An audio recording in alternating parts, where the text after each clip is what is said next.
Assalamualaikum warahmatullahi wabarakatuh.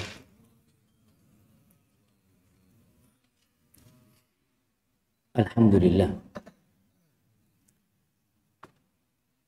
alladzi ahyana ba'dama amatana ilaihi nusyur.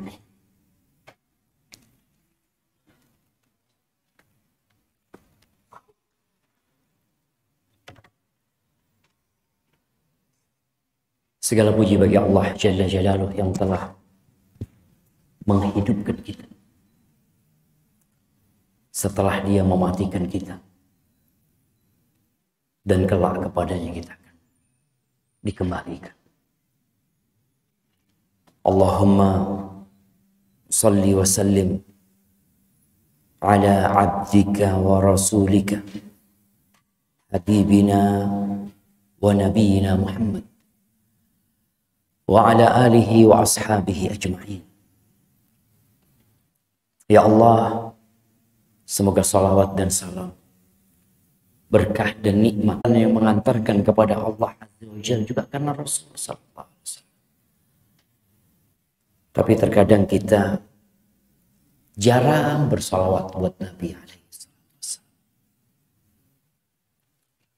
Apakah karena memang kita tidak cinta, atau kurang cinta, atau memang kita tidak mengenal Nabi kita?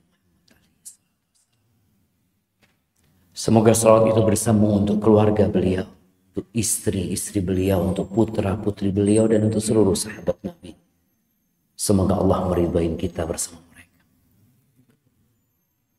Amma ba'd, jamaah rahimakumullah, beberapa hari lagi kita akan meninggalkan bulan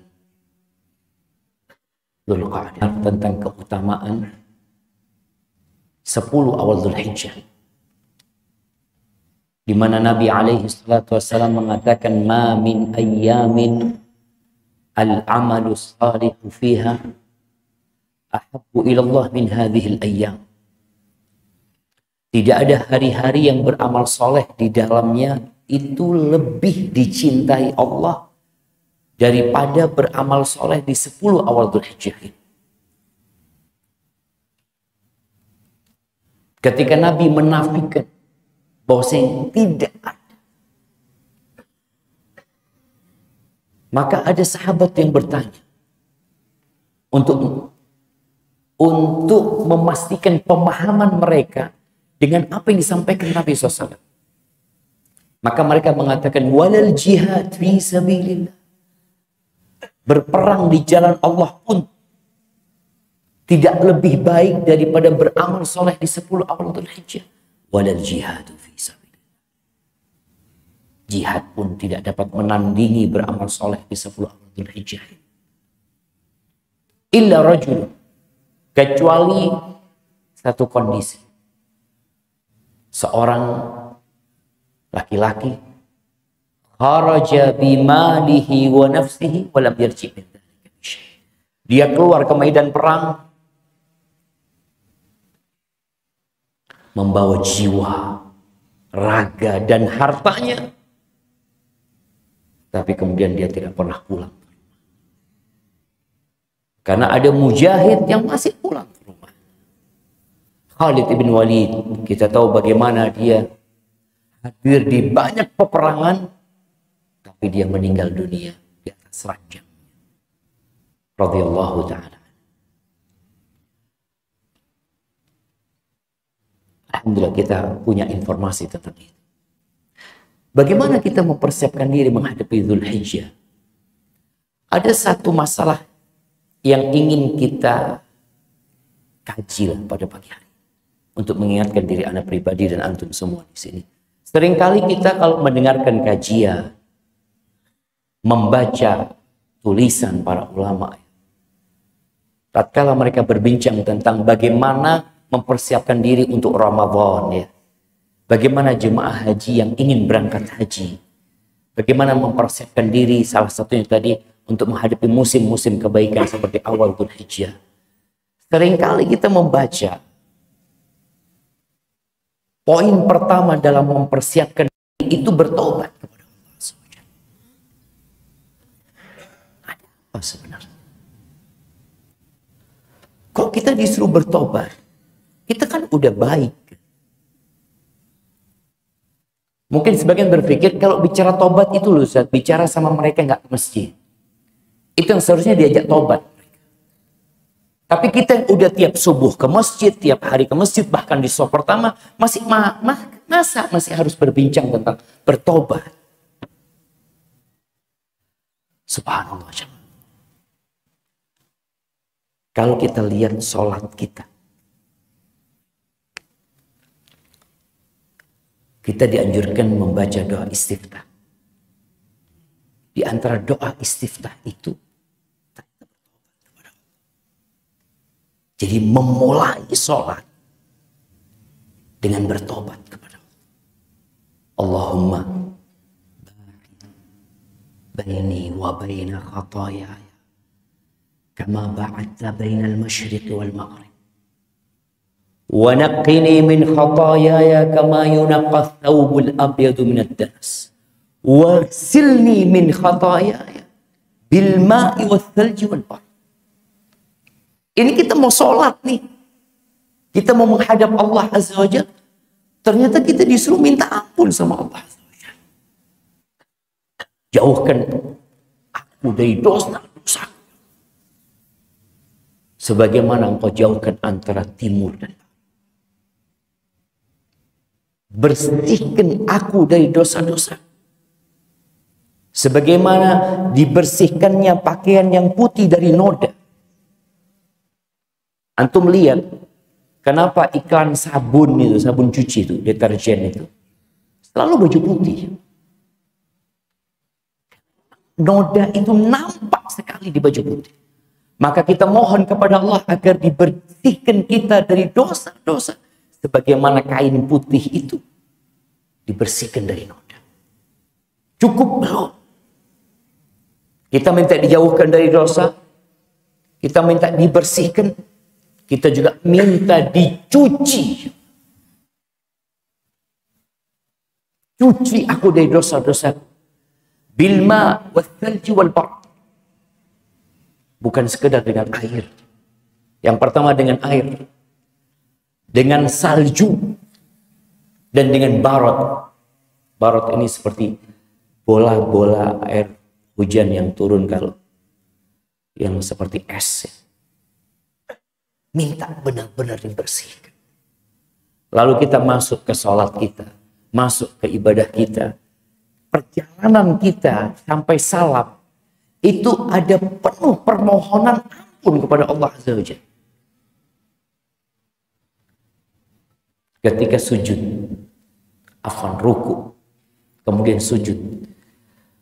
Di antara doa yang sering Nabi bacakan. Ada banyak doa.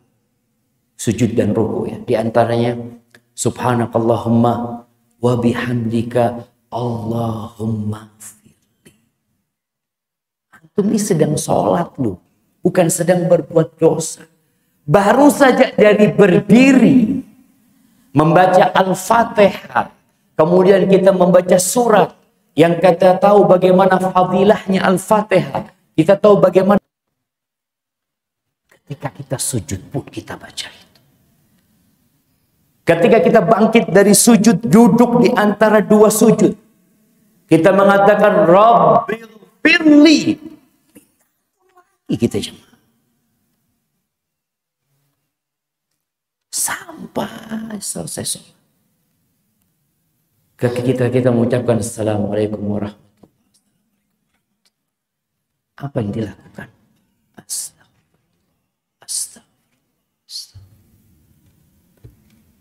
Subhanallah jemaah. Kita ini makhluk yang penuh dengan dosa. Itu ada Abu Bakar, ada Umar, ada Uthman, ada Ali bin Abi Thalib. Ada 10 sahabat yang dijamin masuk surga. Rasulullah SAW membacakan ayat ini kepada mereka. Yang di surat At-Tahrim ayat 8 Allah mengatakan, Ya ayyuhalladzina amanu tubu ilallahi taubatan nasuh. Apakah ketika ayat ini dibacakan tidak masuk? tatkala berbincang tentang taubat, tentang memohon ampun kepada Allah Azza wa Jalla, jangan berpikir ini ayat khusus pelaku dosa dan antum merasa tidak masuk dalam ayat ini. Kita masuk semuanya. Walaupun antum selalu berada di saf pertama. Seperti tadi kita sholat, kita selalu minta ampun. Dan bagaimana Rasulullah Sallallahu Alaihi Wasallam yang sudah diampuni dosa-dosa beliau yang lalu dan akan datang, mengatakan kepada para sahabatnya, ayyuhan nas, tubu ila fa inni, aku nih kata Nabi SAW. Jangan bicara orang lain. Utusan Allah Azza wa Jalla, kata Nabi SAW. Aku banyak sodakohnya. Sodakoh, Masya Allah, tiap hari dia bersodakoh. Tatkala diperintahkan bertobat, karena dia berpikir, aku masih berada dalam makom tobat. Iya. Nabi SAW menjelaskan hal itu agar orang-orang yang sudah beramal soleh jangan merasa hadis yang disampaikan, ayat yang dibacakan itu bukan buat anak gitu. Ini cocoknya ayat ini buat fulan, buat fulan. Kajian tentang tobat itu ya seharusnya tadi buat para pelaku dosa. Dan kita pelaku dosa. Nabi mengatakan sesungguhnya aku dalam sehari bertobat dan mohon ampun kepada Allah Azza wa Jalla lebih daripada 70 kali.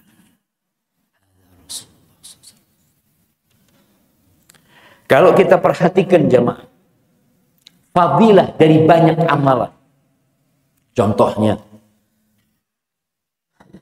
membaca la ilaha illallah wahdahu la syarikalah lahul mulku wa lahul hamdu wa huwa ala syai'in qadir.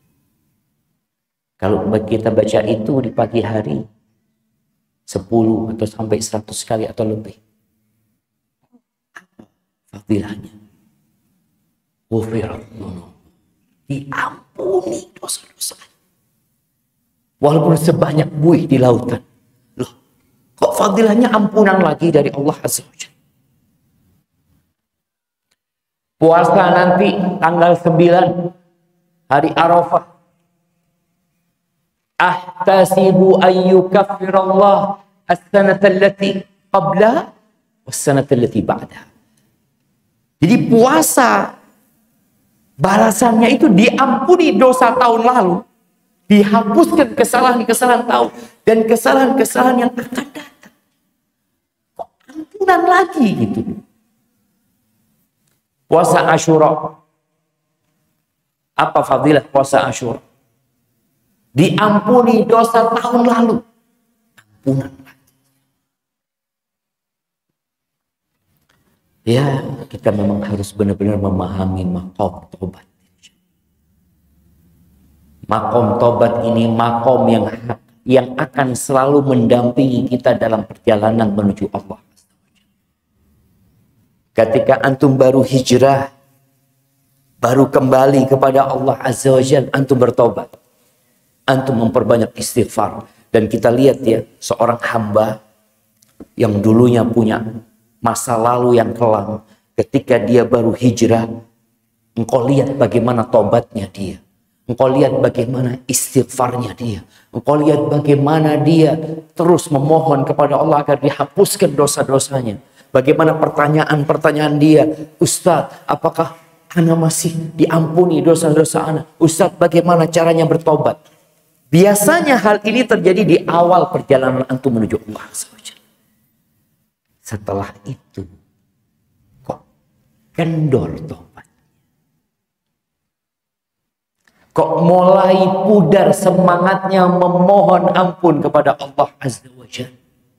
Ada apa sebenarnya? Kadang-kala dia merasa sudah baik. Aku sudah nggak kayak yang dulu. Tapi engkau harus tahu bagaimana Rasul SAW disuruh bertobat sama Allah Azza wa Jalla. Fasabbih bihamdi rabbika wastaghfir Innahu kana tawwab. Itu perintah Allah kepada Nabi SAW setelah penaklukan kota Mekah. Sebelum beliau meninggal dunia, setelah masa perjuangan beliau yang penuh dengan pengorbanan, diperintahkan untuk bertobat, untuk mohon ampun sama Allah Azza wa Jalla. Karena yang kita perlukan dalam hidup ini ampunan Allah Azza wa Jalla. Kita perlu kasih sayang Allah buat kita. Jemaah haji, ketika pulang haji dapat apa? Man hajja falam yarfuth walam yafsuq raja'a ka yaum waladathu. Orang yang berhaji, yang hajinya mabrur, yang dia di situ tidak mengucapkan ucapan yang kotor, yang nista, dan dia tidak melakukan perbuatan dosa, pulang seperti bayi yang baru lahir, tidak punya dosa.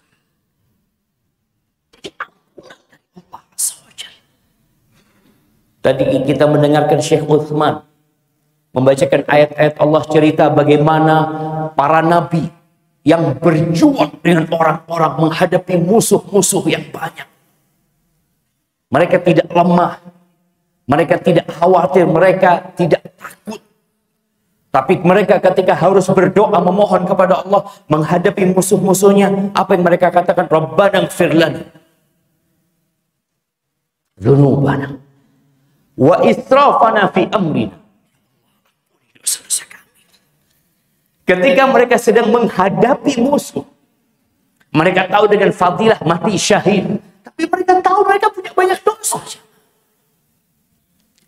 Mereka juga meminta kemenangan kepada Allah Azza wa Jalla, tapi mereka tahu mereka makhluk yang penuh dengan nista hidupnya. Maka yang mereka minta diampuni dosa-dosa. Wa israfana fi amrina.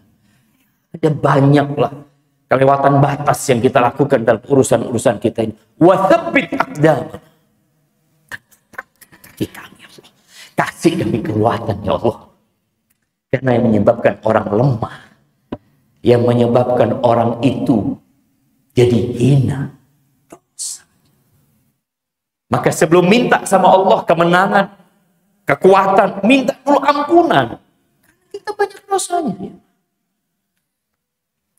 Dan itu harus menemani perjalanan hidup kita sampai selesai kita beramal. Selesai sholat, apa yang kita baca tadi? Astagfirullah. Astagfirullah. Kita minta ampun.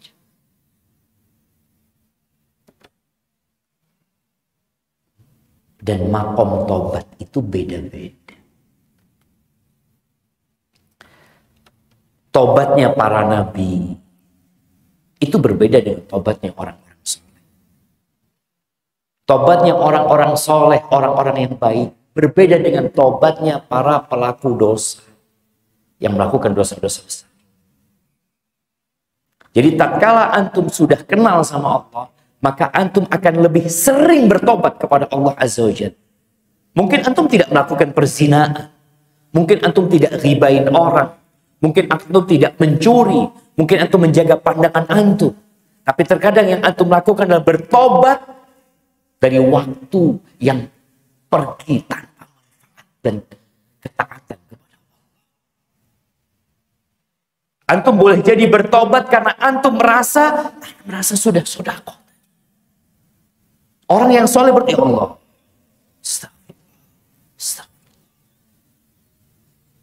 Kenapa? Karena dia melihat seakan-akan dia telah berbuat baik. Padahal sebenarnya yang membuat dia berbuat baik itu siapa? Allah Azza wa Jalla. Kita ini tadi bisa sholat jamaah, Allah yang menggerakkan hati kita. Di Malang sini ada berapa ratus ribu manusia, bahkan berapa juta manusia. Di antara mereka berapa orang yang Allah gerakkan hatinya untuk datang ke rumah Allah Azza wa Jalla, dan antum termasuk dari mereka. Yang seharusnya antum sadar itu nikmat dari Allah. Ketika ada perasaan merasa sudah baik, melihat amalan kita banyak, istighfar untuk minta ampun sama Allah Azza wa Jalla. Dan tatkala orang terus beristighfar, mohon ampun kepada Allah, bertobat dari dosa-dosa, maka insya Allah dia akan semangat beribadah yang selanjutnya. Tadi persiapan Ramadan, tobat dan istighfar. Mau sholat tadi, bertobat, selesai sholat, istighfar lagi. Supaya kita untuk melanjutkan amal soleh itu ada kekuatan. Dosa itu melemahkan hati kita. Orang yang ibadahnya sudah banyak, dia berharap tambah lagi ibadahnya. Maka mau tidak mau dia harus menguatkan dirinya. Ada noktah hitam di jantungnya itu. Fa idza taba wastaghfara wa naza'a suqila qalbu. Kalau dia bertobat, tobat itu artinya menyesal, dia beristighfar, dia meninggalkan dosa itu, berniat untuk tidak mengulanginya, maka noktah itu dibersihkan dari jantung. Kalau dia kembali berbuat dosa, maka akan tambah noktah itu. Kembali berdosa ada tambah noktah itu, sehingga ada orang yang lemah jantungnya. Antum lihat orang yang sudah sepuh, ketika dia datang ke dokter divonis antum jantungnya udah lemah, antum ada penyumbatan, macem-macem lah penyakit itu jantung. Bagaimana supaya, dari mana dia tahu apa? Dari mana dia tahu jantungnya lemah? Karena kalau jalan kadang kala ngos-ngosan dia nggak bisa lari lagi seperti dulu dia lari. Nggak bisa lagi. Mulai lemah fisiknya. Karena memang kata Nabi SAW, di dalam tubuh manusia itu ada sebuah organ. Kalau dia sehat, dia benar, yang lain jadi benar. Tapi kalau dia sakit, semuanya sakit. Maka tadi istighfar, tobat itu dalam rangka menyehatkan jantung kita, membersihkan hati kita supaya kuat untuk beraktivitas yang lainnya. Terkadang ada yang harus di-bypass karena nggak mungkin lagi pasang ring sudah.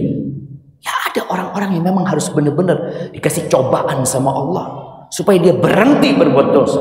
Kok kembali kepada Allah? Apa kita nunggu dikasih musibah baru kita kembali kepada Allah? Enggak.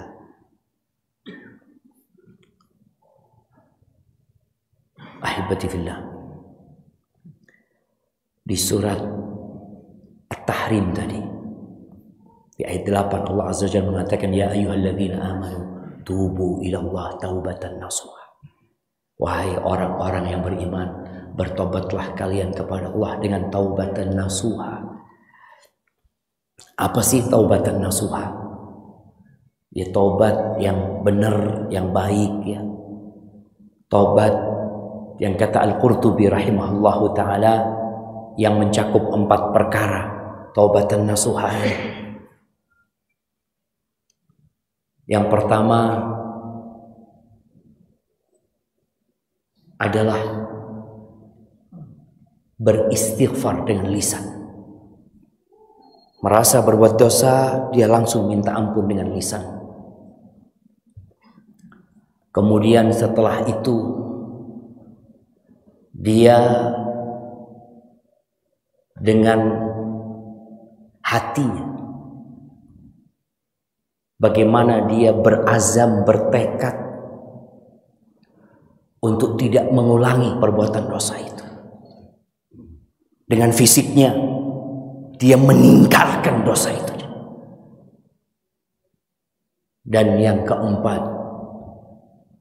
wa muhajaratu sayyi'il ikhwan, berpisah dengan teman-teman yang buruk.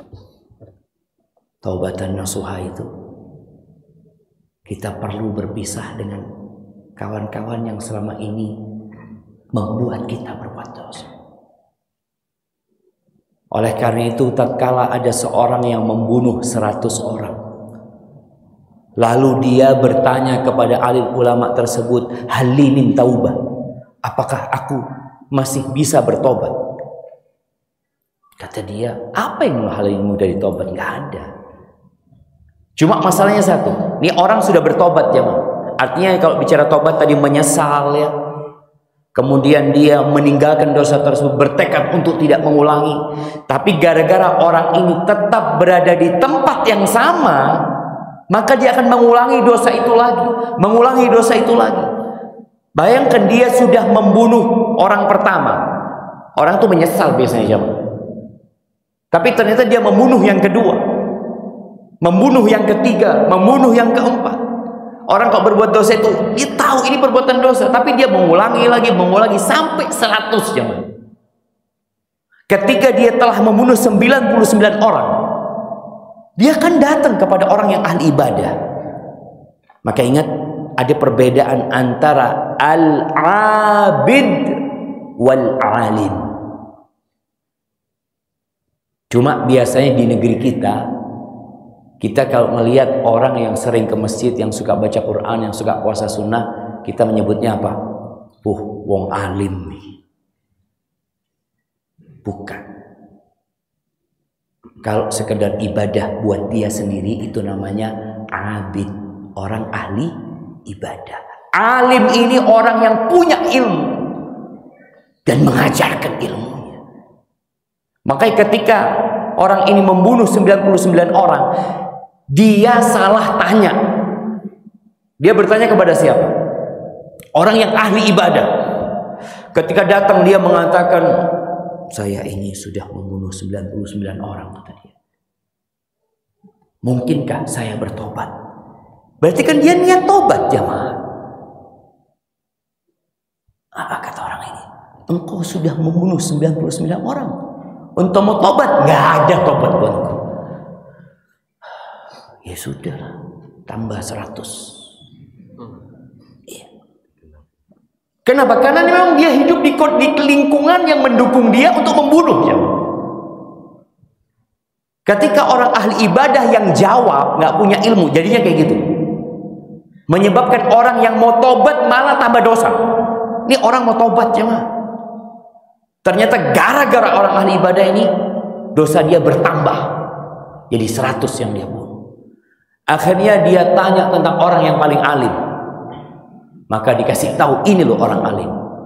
Jadi ingat, ada perbedaan antara orang alim dan orang yang ahli ibadah. Kalau kita bicara tadi tobat tadi, kita lihat bagaimana orang yang alim, Nabi kita Muhammad SAW. Istighfarnya aja sekali duduk 100 kali. Dalam sehari lebih 70 kali beliau bertobat kepada Allah Azza wa Jalla. Itu orang yang alim.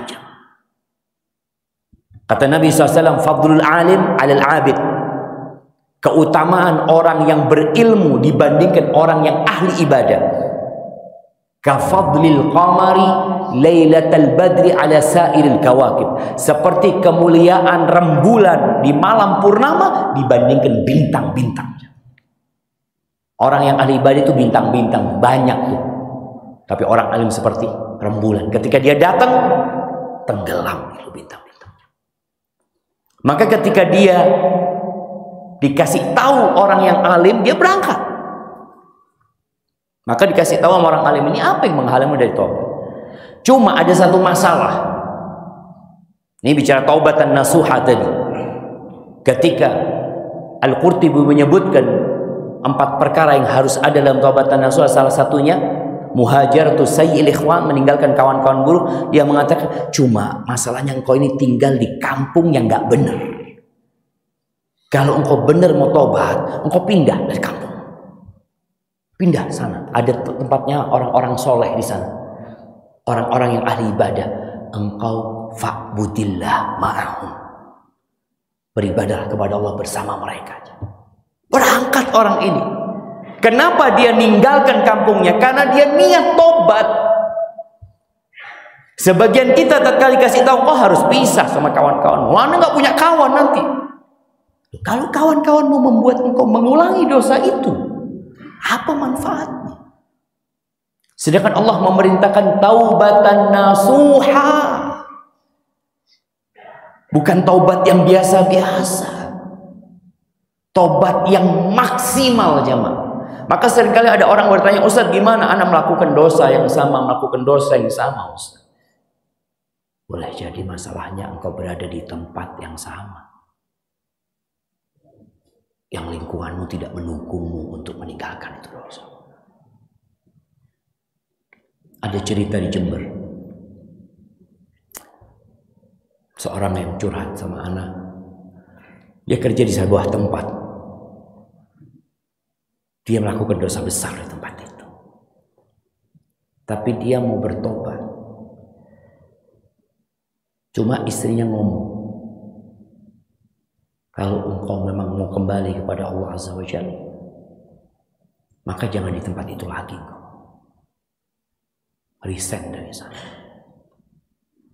Tempat kerjanya sebenarnya halal, bukan tempat kerja yang haram ya, enggak. Tempat kerjanya halal, dan insya Allah uang yang dia dapatkan halal juga. Cuma lingkungan tempat kerja dia itu membuat dia berbuat dosa itu. Akhirnya karena dia niat tobat, dia resign sama istri. Udah dibantu sama istrinya. Udah bang, ayo kita perbaiki, kembali kepada Allah Azza wa Jalla. Maka tolong diperhatikan ketika Anda bertobat dengan taubatan nasuha, antum lihat apa sebenarnya yang membuat anak berbuat dosa. Kalau ternyata tempat kerja anak ini anak, kayaknya anak mau cari tempat yang lain. Asa rabbukum ayyukaffira ankum sayyi'atikum. Ketika kau bertobat dengan taubat nasuha, semoga Tuhan kalian menghapuskan kesalahan-kesalahan kalian. Asa rabbukum ayyukaffira ankum sayyi'atikum wa yudkhilakum jannatin tajri min tahtiha al-anhar. Setelah dihapuskan dosa-dosanya, dimasukkan ke surga. Jadi nggak ada orang masuk surga bawa dosa, nggak ada. Ima dosanya dihapuskan sama Allah, diampuni sama Allah Azza wa Jalla, atau kalau ternyata dosa-dosa dia nantinya ya tidak diampuni sama Allah, maka dia harus dibersihkan di dalam neraka. Artinya yang masuk surga itu udah bersih. Maka tobat ini tadi dapat menghapuskan dosa, memasukkan ke surga Allah Azza wa Jalla, tajri min tahtiha al-anhar. Yauma la yukhzillahu an-nabiyya walladzina ma'ahu. Apa ayatnya, Ustaz? Anak sampai lupa aja. Ya ayyuhalladzina amanu tubu ilallahi taubatan nasuha asa rabbukum an yukaffira ankum sayyi'atikum wa yudkhilakum jannatin tajri min tahtiha al-anhar yawma la yukhzillahu an-nabiyya walladzina amanu ma'ahu nuruhum yas'a baina aydihim wa bi aymanihim yaquluna rabbana atmim lana nurana waghfir lana innaka ala kulli syai'in qadir. Ini berkaitan dengan hari kiamat nantinya. Pada hari di mana Allah Azza wa Jalla tidak akan menghinakan nabi dan orang-orang yang beriman. Pada hari di mana manusia akan dibagikan cahaya. Jadi kalau kita lihat, ada hari nanti yang kemuliaan manusia itu diukur dengan amalannya. Kemuliaan manusia diukur dengan amal soleh. Kalau di dunia ini kita melihat orang-orang mulia bukan karena amalannya, karena hartanya dimuliakan orang, karena jabatannya dihormati masyarakat, bukan karena amalannya. Bahkan berapa banyak orang yang beramal soleh tapi dihinakan,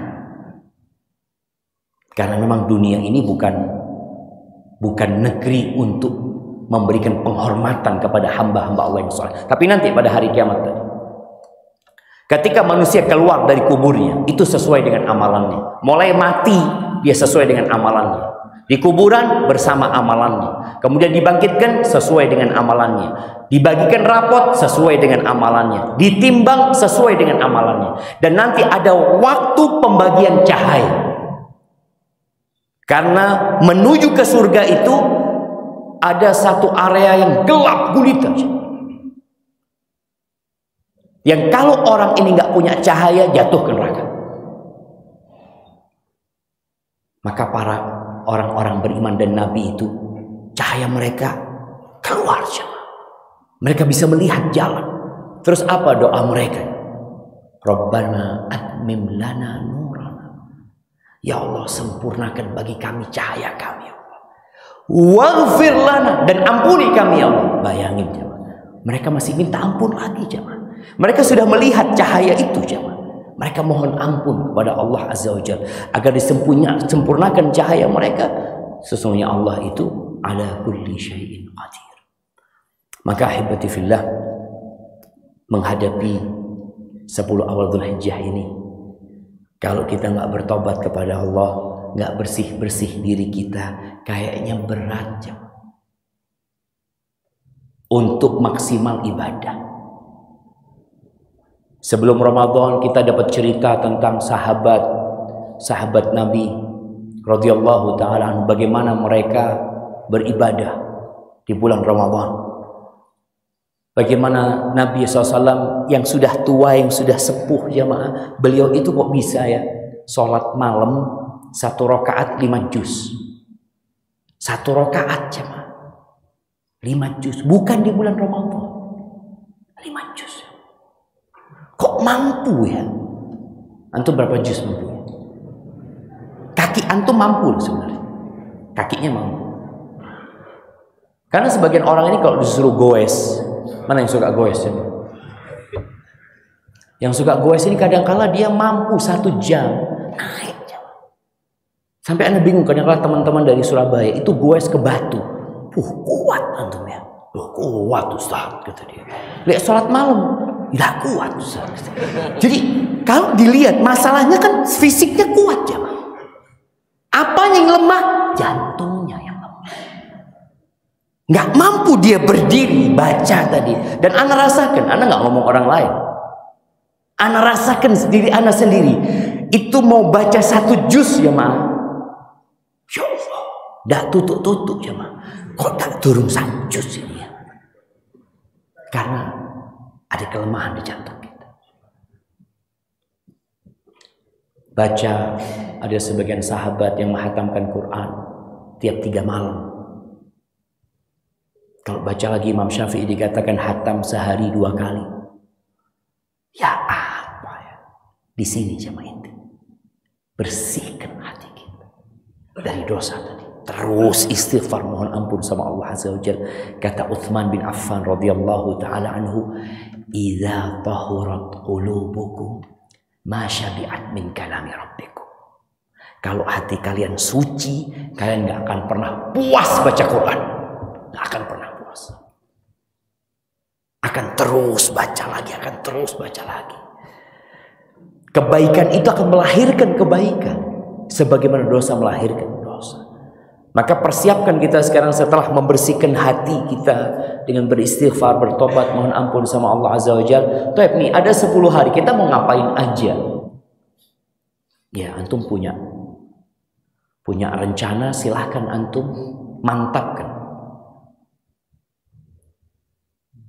Orang kalau tahu mau mendaki Semeru, maka dia akan persiapan. Anda mau mendaki Semeru nih.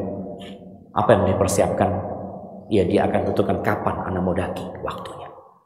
Apa perlengkapan yang harus dibawa? Kapan Anda akan pulang? Di sana Anda akan berapa hari? Antum persiapkan untuk 10 awal Dzulhijjah. Persiapkan dengan matang.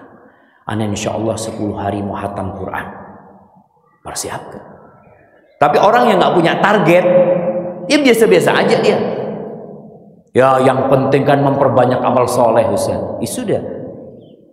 10 Dzulhijjah berlalu, hatam Qurannya. Ya, hampir hatam Ustaz. 7 juz. 7 juz masih jauh dari 30 juz. Tapi kalau antum niat merencana ana mau hatam 10 hari ini. Ahibati fillah, 10 awal Dzulhijjah ini sebagian ulama mengatakan lebih baik daripada 10 akhir Ramadan. 10 akhir Ramadan. Sebagian mengatakan malamnya lebih baik 10 akhir Ramadan, tapi siangnya lebih baik 10 awal Dzulhijjah. Mereka mengatakan semua amalan di 10 akhir Ramadan itu bisa diamalkan di 10 awal Dzulhijjah. Semua amalan di sana. Iktikaf. Jangan berpikir iktikaf itu cuma bulan Ramadan. Kita iktikaf kapan aja. Itu bisa diamalkan. Sholat malam, mau sedekah, mau baca Quran, semua amalan 10 Akhir Ramadan bisa diamalkan di 10 awal Dzulhijjah, tapi amalan 10 awal Dzulhijjah tidak semuanya bisa dilakukan di akhir Ramadan. Bisa antum akhir Ramadan wukuf di Arafah, tanggal 27 Ramadan wukuf di Arafah, nggak bisa. Adanya cuma di 10 awal Dzulhijjah. Bisa antum berkorban di 10 akhir Ramadan. Di sini antum berkorban. Dari tanggal 10, 11, 12, 13 dimulai dari tanggal 10. Maka jangan meremehkan 10 awal Dzulhijjah ini. Kalau kita tidak punya perencanaan insya Allah mau puasa. Berapa hari? Ana mau puasa 9 hari. Tafadhol. Karena Nabi SAW memberikan kebebasan amal apa saja. Ada yang mengatakan, apa Ustaz puasanya tanggal 9 saja? Tafadhol, engkau mau puasa tanggal 9 saja boleh. Itu puncak dari puasa awal Dzulhijjah. Tapi engkau mau puasa tanggal 7, 8, 9 silahkan. Engkau mau puasa dari awal, tafadhol. Karena ini hari-hari yang mulia. Tapi tanpa perencanaan biasanya ya orang memang nggak punya target, dia tidak akan bersungguh-sungguh. Mau sodako, ana insya Allah 10 awal Dzulhijjah ana mau kasih buka bersamalah di masjid Manarul ini. Pokoknya tiap hari ana mau kirim 10 bungkus umpamanya. Lu gimana Ustaz, kalau nggak ada yang puasa? Ya biar dimakan sama takmirnya. Tapi kan niatnya udah bener dia niatnya. Dan Allah tahu dia niat dan dia sudah kerjakan. Walaupun kadangkala nggak dimakan oleh orang yang puasa, tetap insya Allah pahala dia dapatkan. Memperbaiki hubungan, silaturahim. Kita tahu fadilah silaturahim, maka manfaatkan nih waktu. Yang punya kerabat-kerabat yang mungkin dia tidak pedulikan di 10 awal ini, apa sih Anda bisa peduli sama mereka, apalagi sama orang tua kita. Dan insya Allah antum bisa ya merencanakan hal itu dengan membuat list. List itu boleh ditulis di tangan atau di kertas atau boleh tulis di hati antum. Antum tulis. Kemudian nanti selesai 10 Dzulhijjah antum cek list. Ternyata banyak yang tidak terlaksana. Apa penyebabnya? Dosa lagi. Bisa jadi dosa. Bagaimana cerita seorang yang bertanya kepada Hasan al-Basri. Dia mengatakan, ya Imam, aku ini gimana ya? Aku tuh kepingin sholat malam kayak orang-orang sholat malam. Aku sudah siapkan air buat berwudu. Ya. Dia sudah siapkan semua perlengkapan untuk sholat malam. Dulu jemaah nggak ada alarm. Alarmnya apa? Biasanya ayam berkokok. Orang kalau dengar ayam, dia sudah mau masuk waktu subuh seperti itu. Ini orang mengatakan aku sudah siapkan semuanya, tapi aku nggak bangun. Kenapa fulan bisa sholat gitu loh? Kalau bicara umur, aku sama umurnya sama fulan. Kalau bicara fisik, aku sehat sama seperti fulan sehat gitu loh. Tapi kenapa fulan bisa sholat malam, aku nggak bisa sholat malam? Apa sebabnya? Oh iya, dan kalau engkau dibelenggu sama dosa-dosa. Masalahnya ada dosa. Perbanyak istighfar, memohon ampun sama Allah Azza wa Jal. Bahkan dari waktu-waktu luang yang kita gunakan untuk hal-hal yang mungkin bukan dosa, tapi tidak bermanfaat, kita mohon ampun sama Allah Azza wa Jal. Ahibati fillah, itu mungkin dapat Anda sampaikan. Kurang lebihnya mohon maaf. Ana, Masya Allah, terima kasih banyak dikasih kesempatan untuk menyampaikan di tempat ini. Karena anak pernah mau ke tempat ini tapi nggak boleh jemaah. Iya, anak pernah mau ke sini nggak boleh gitu. Sekarang boleh sudah ya. Alhamdulillah. Maka anak ucapkan jazakumullah khairan. Subhanakallahumma bihamdika asyhadu an la ilaha illa anta astaghfiruka wa atubu ilaik. Assalamualaikum warahmatullahi wabarakatuh.